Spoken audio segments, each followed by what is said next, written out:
somebody deposited a Bitcoin, half a Bitcoin for you, half a Bitcoin for me.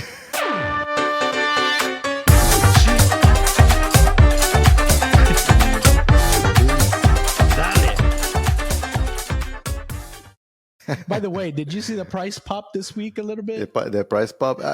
What I tell people is that, by the way, again, this is not a financial advice. We are two dudes in the internet. We don't know better. So when I tell people is like, it has to fluctuate. Nothing goes like a straight line. So see any chart for any stock or any pricing of anything, and even the pricing of eggs, right? It's not like, it's like literally there is and it's called volatility. I don't like to sometimes use the names that the financial people use, because sometimes I just think that they are just trying to scare people with Fake this news. volatility and standard deviation. I mean, I can't speak that lingo, but I think that the only thing that you need to understand is the price fluctuation. That price that moves ups and downs, that's how it goes. And in the case of Bitcoin, it's pretty wide. And I think that that's what people don't understand. It's like, oh, the sky is falling. No, it's normal. The instrument or the Bitcoin as an asset, it's normal that it moves in that way. So yes, we saw it like fluctuating 20% in a few days. And right now it's up, and maybe tomorrow will be minus 20. Well, a lot of people are counting on it. I think a lot of people are thinking it might hit 50K next week. So that it hasn't been that high in a couple years. So any news propelling, because the halving is in April. So what do you think that is propelling this? I think it's because in one of the previous podcasts, we mentioned that there's a lot of people selling out of GPTC, which was the one that was already kind of out there available, because they had really high fees. Now there's all these 10, 11U ETFs. So people we're selling out of GBTC to buy into the other ETFs. Well, all that selling caused downward pressure on the price, and they're still selling. But now the buying is overcoming the selling. So it's a net positive now versus it being a net negative before. And I think that's what's now, the price is catching up to the movement of Bitcoin. Nice. Well, I mean, if you don't have Bitcoin, get into the wagon, get yours before it's too pricey. Yeah.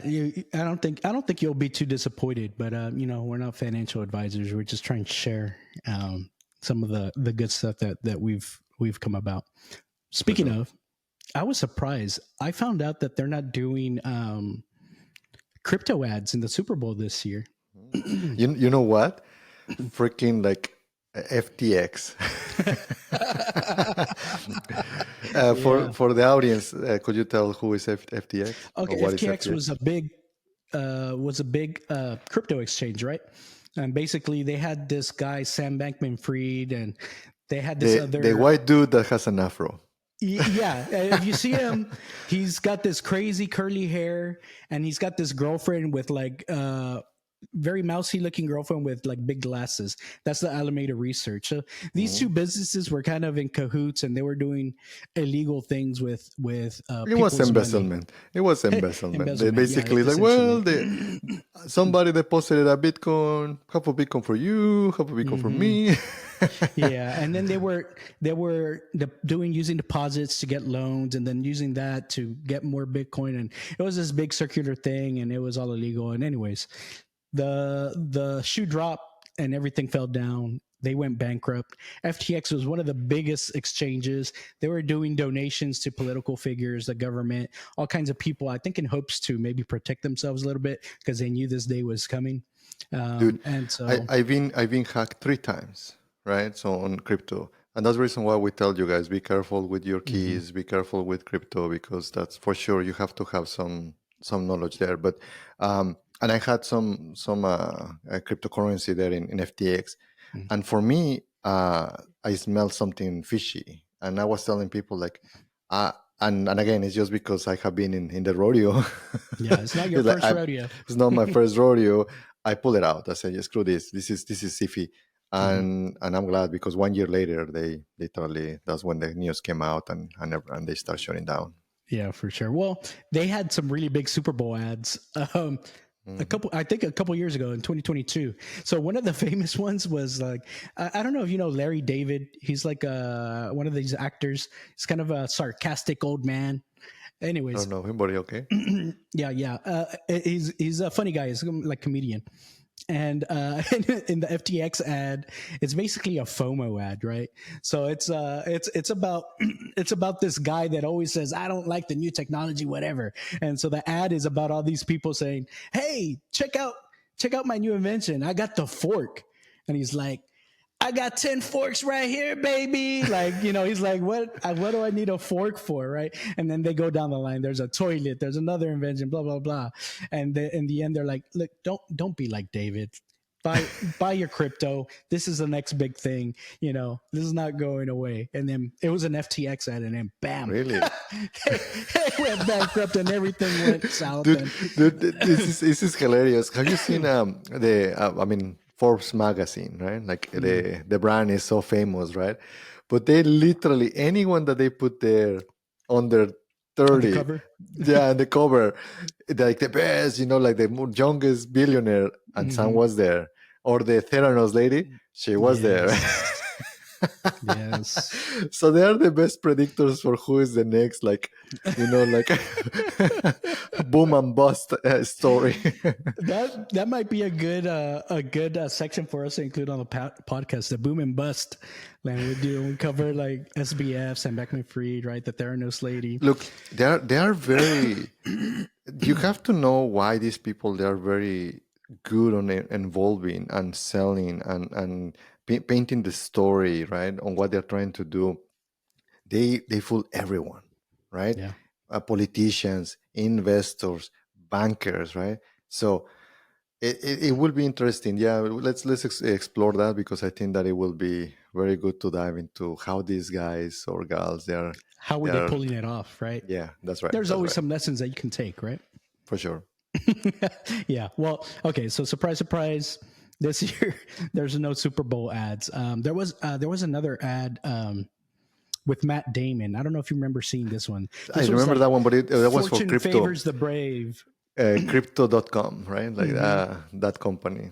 Yeah, and that was a big thing. It's like they had like this big theatrical ad, like people, astronauts going to the moon, right? You got to fortune favors the brave, and that's a very, very like common quote. Like you've got to be bold to get into crypto. Just do it. Basically, they're using like the whole FOMO bit to get people out there. But no, none of that this year. But I think that's mainly around FTX, there, all the bankruptcy proceedings, and I got bit by Celsius. I went from $50,000 to $5,000. I just got my, haircut. You send me a screenshot of that. It's like, why he's sending me a $5,000 picture? Like question mark.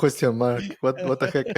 And that's what I got after the bankruptcy gave me back some money. I got 5,000 back. It's better than nothing, man. It's I guess it's something, right? I'll take some losses on the. Sometimes you win, sometimes you lose. Exactly. And that was my play money that I had from some Ethereum that I had. So I'm out of Ethereum now, I guess. I was like, I'm not risking the Bitcoin. Ethereum, I don't care that much about, but yeah, that's kind of funny.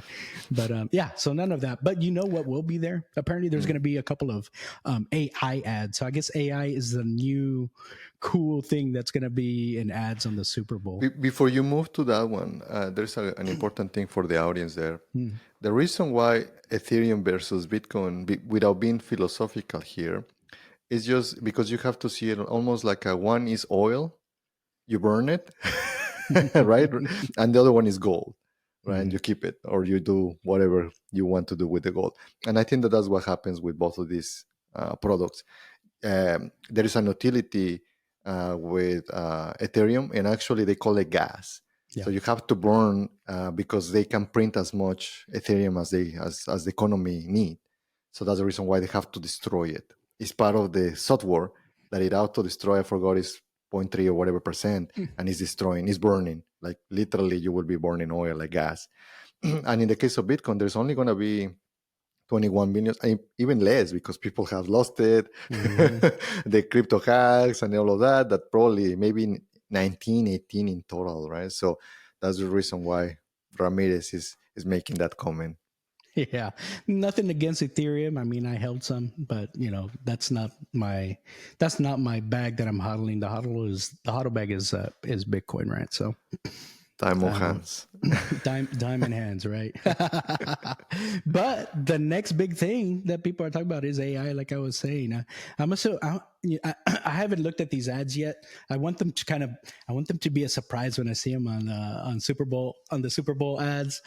So maybe we'll talk about them next week, what they actually were. But it just speaks to this how big AI now is becoming, right? It's in the mainstream. Everybody's kind of now aware of it. Maybe they've heard of Chat GPT. They've heard maybe Google's doing some of this stuff. I think it's pretty exciting. What do you Yeah. think? I mean, I usually that's what I do. I don't watch the Super Bowl, but sometimes I watch the ads that they come up because it's so they become viral, right? All of these you start seeing them. But yeah, I'm excited for that for sure. Yeah, and I think people are smart in that, or businesses are smart in that they use these Super Bowl ads to try to make something, I guess, mainstream. Because back then, 21 and 22, whatever, when they were doing these ads, crypto wasn't really mainstream yet. Like people like you and I, we knew about it, right? But the mainstream, the everyday person, they maybe have heard of some coin, didn't really know what it was, especially, and they probably didn't even know about the companies like these FTXs or crypto.com, whatever behind them, Coinbase. So this is a way to break into the mainstream. And I think now most people know or have heard about Bitcoin. Let me ask you this. Do you think your parents know what Bitcoin is now? Because they hear me. Because they but heard you. um, but I think that is what happens. We are early adopters, Mm-hmm. right? And that has been always in my life because I like tech. Like very very young age, I always like technology. For me, technology is that increment of leverage, that equalizer that enhances you as a human being, right? Look, we are remotely, we are chatting, and we are able to just communicate, right? So it will not be possible without technology.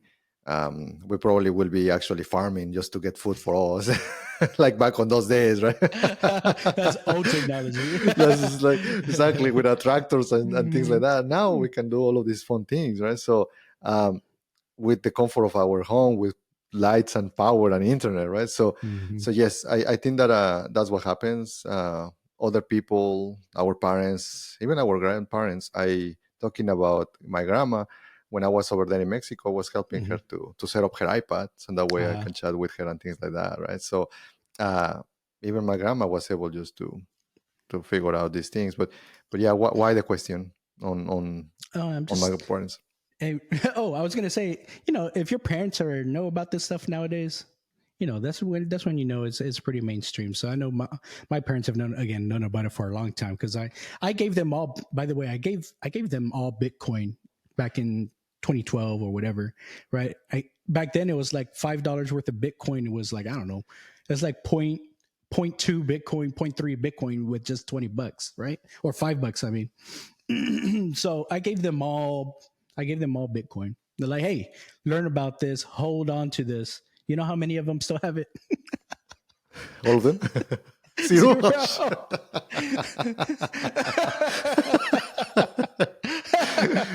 It's like probably you're giving a seed for a nice tree, a nice like whatever, and suddenly they just toast it, right? It's like, what, you didn't plant it. The funny thing is, when you look on Reddit, YouTube, whatever, and there's always these things that say, okay, all you need is 0.21 Bitcoin and you're going to be rich forever. 0.21. And I'm like, shit, Mhm. man.